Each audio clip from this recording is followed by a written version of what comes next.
Hello, I'm Rick Hertless, founder of His Gospel Power. Thank you for joining with our program as we look into the book of Titus, and we are looking at the last days through the lens of Titus.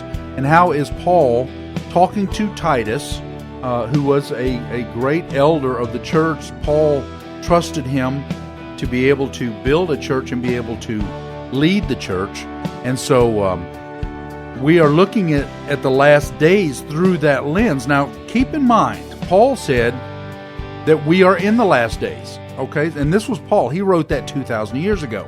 And of course, what he means by that is, once Jesus died, was buried, and raised to life on the third day, that we entered into a period of grace. And that was the last days before God decided to end man in its present form. And so that's what he meant by that. And so just because it's been 2,000 years does not mean that it's going to be another 3,000. No, it doesn't mean that. What it means is that we are closer today than we have ever been. Jesus, as we've discussed before in Matthew 24, where he talks about the last days and the things that will be, and Luke 21 for that matter, all the things that will be happening are happening right now. So we're seeing all those things. And that is, and Jesus made a point to say, look, when you see these things happening, then his coming is right at the door. You see, so he puts a finer point on it. Paul is just saying, well, look, these are the last days. You need to do what you need to do. And of course, we already discussed earlier this week that no matter when Jesus' return is, these are your last days. These are the days that you are accountable for right now. These are your last days. So these are things that you need to understand as well. Well, let's look at Titus chapter 1, verse 12. And he is talking about men who are seeking things for dishonest gain. And evidently there was someone who infiltrated the church. And it says, one of them, a prophet of their own, said, Cretans are always liars, evil beasts, and lazy gluttons. Well, what he was referring to here was a man by the name of Epimenides. And he was a prophet, basically. And they were still looking to this guy as someone that they should look to.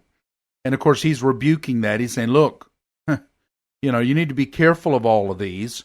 And evidently, he was a prophet that some were trying to look to and say that, it's maybe much like Nostradamus. You'll hear a lot of Christians talk about Nostradamus. And was he a Greek? He was a Greek also, was he not? I'm not sure on that. I'm not positive. I don't talk about him, so I'm not sure. Yeah, I don't either, but I mean, he's in history, and I think he was. But there's a lot of people who follow his prophecies, and many of them have come true. But the key here is many of them have come true, and not all of them. And so at that point, he's not faithful prophet for God, but many of his prophecies have come true. And so there are many who do that today. Well, that sounds like that's what was going on here in this church. And so Paul is warning Titus, say, look, you need to make sure of this. And so then he goes into verse 13, says, this testimony is true. Therefore rebuke them sharply, that they may be sound in faith, not giving heed to Jewish fables and commandments of men who turn from the truth. Okay, that aligns today. I mean, that I hear many pastors today that are doing that very thing in the name, many of them, in building their church. I want to emphasize again, we talked about this yesterday, in the name of building their church. Church, be careful of the church that you're going to. When the pastor starts saying building our church, I think you need to correct him. It needs to be, Pastor, I know you said earlier in the sermon today, building our church, but don't you mean building God's church? I want you to look at the reaction once you say that. Well, I think that's extremely important, and see if he actually corrects that in the days ahead. Well, what I love these. This passage is great, and I love taking the numbers out of the verses because it says not devoting themselves to Jewish myths and the commands of people who turn away from the truth. Okay, so what does verse 11 say? They must be silent since they are upsetting whole families by teaching for shameful gain what they ought not to teach. Verse 11 says what to do about those in verse 14. So my question is, are you going to do it? Are you too scared to approach that person? I know I'm not, and I have. Right. And when I did it, if they're willing to change, like you just said, fine. If not... Well, that's Matthew 18 again. Yes. That's what that is. You go to him, and then if he doesn't change, then you take a couple of the elders with you and go talk to your pastor. And then if he doesn't change, you fire him and you find a man of God. Or you shake off the sand from your sandals and... Well, that's if you're right. a member of the church, and nobody's going to do it. If they're going to all go along with the pastors, then yes. Then you're like, oh, well, then we need to shake the dirt off our sandals and get out of here and go to a real church. Right. But the scripture, just 3 verses prior, says what to do if they are doing that. Well, there are many pastors today. All right, I'm going to remind you of something that I had actually forgotten about until just a few weeks ago. But then I remembered, yes, I absolutely remember. In fact, I was appalled when I heard this.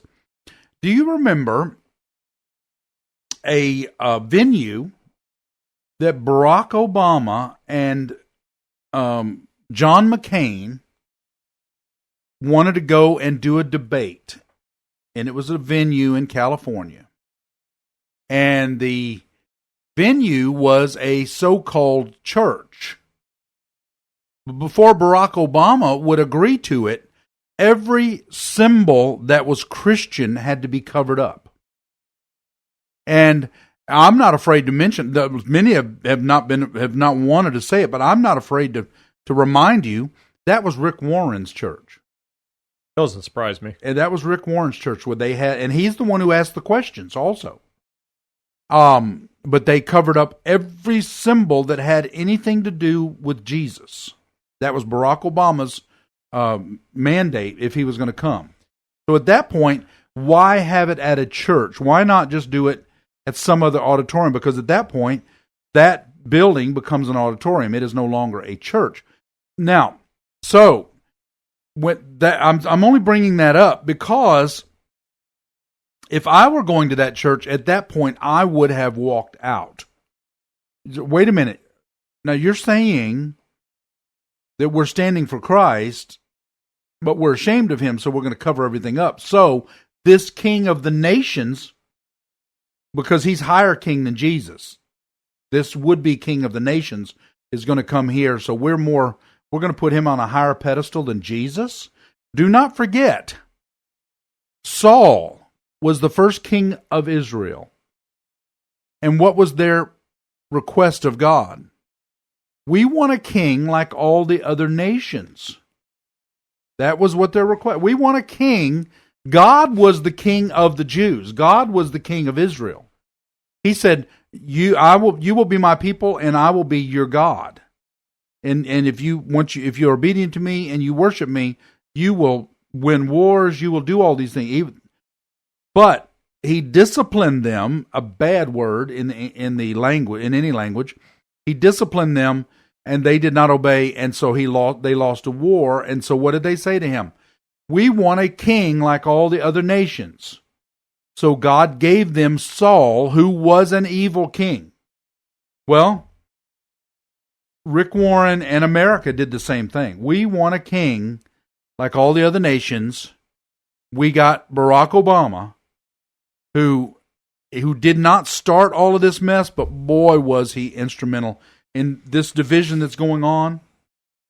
Is more about his reign. I'm going to say his reign than any other thing. And all of this that's being blamed on Donald Trump started first rattle out of the box with Barack Obama. And so at that point, now you've got a church saying, we want to worship this king, because he is more important than our king. And there are so many churches that are doing that.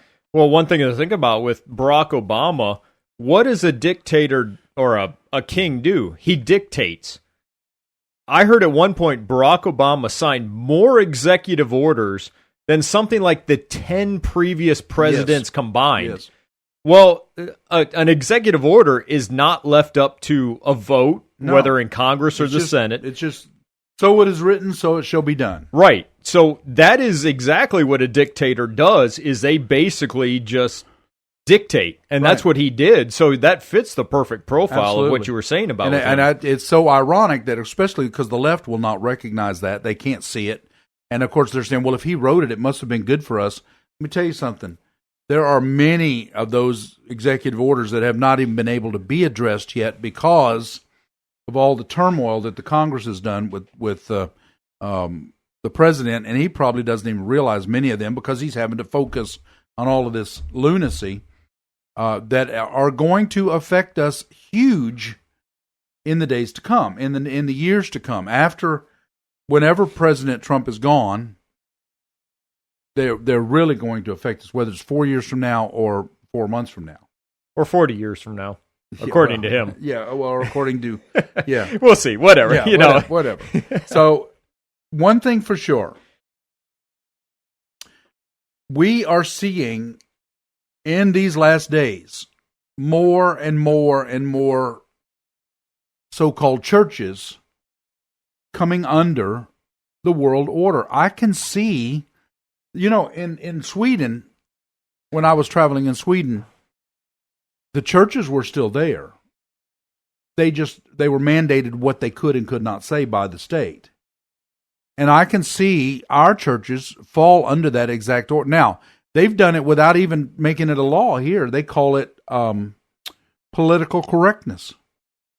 And most churches, they're afraid to step out of political correctness, and so they will just either avoid the subject altogether, avoid homosexuality, avoid adultery, avoid whatever.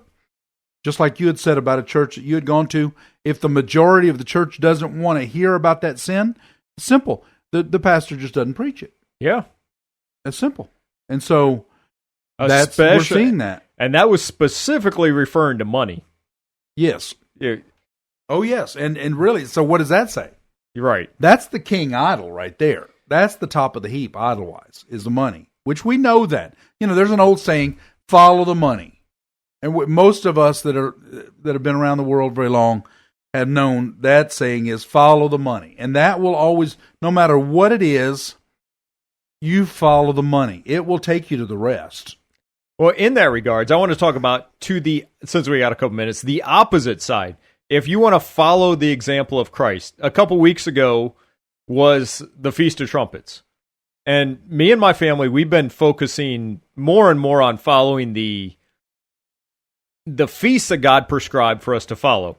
So we've started following those. And we had the Feast of Trumpets. Now, we have 5 children between me and my wife. And 3 people in my household are blonde females. So you can imagine the strong personalities. I'm not saying anything bad, but strong personalities.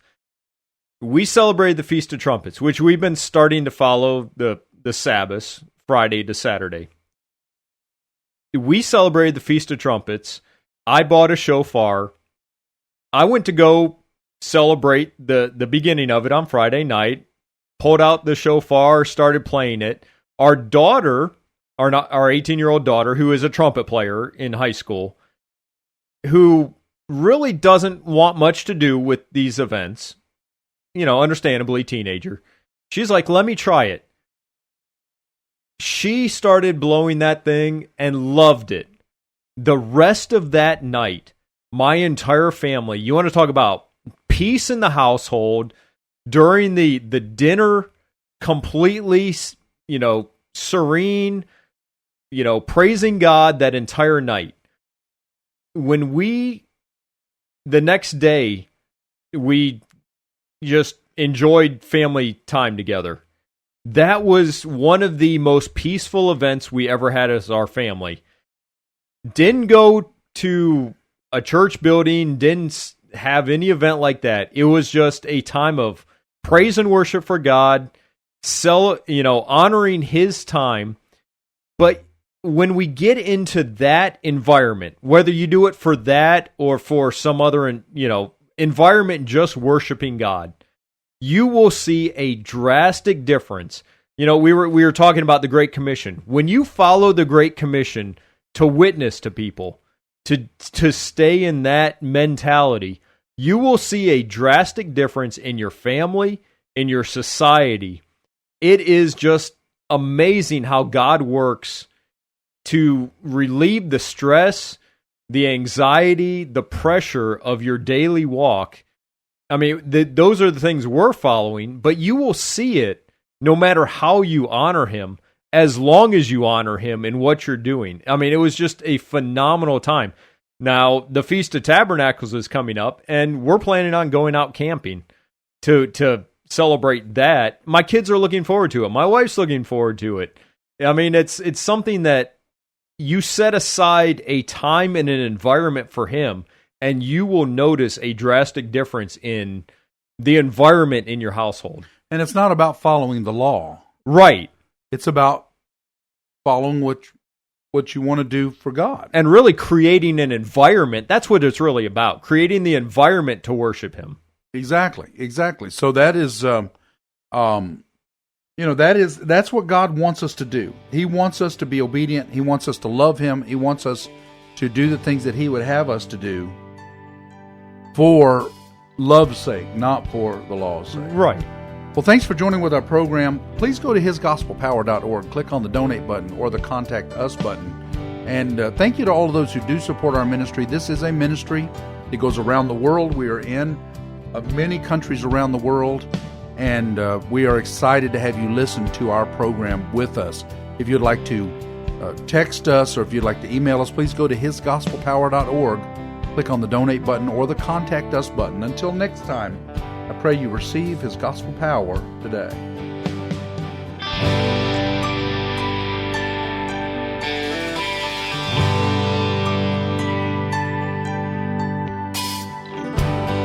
He died for you. He died for me.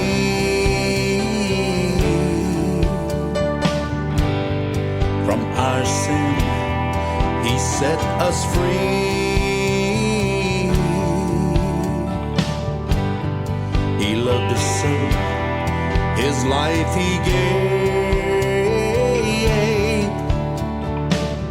So if we ask, we can be saved. He's calling you, He's calling you.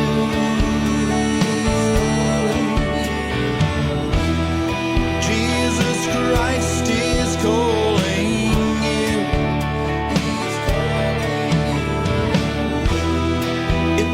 Touched your heart and soul,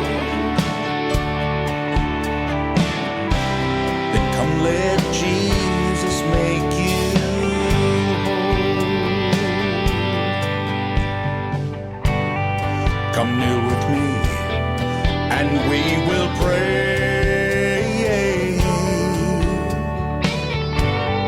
that all your sin be washed away.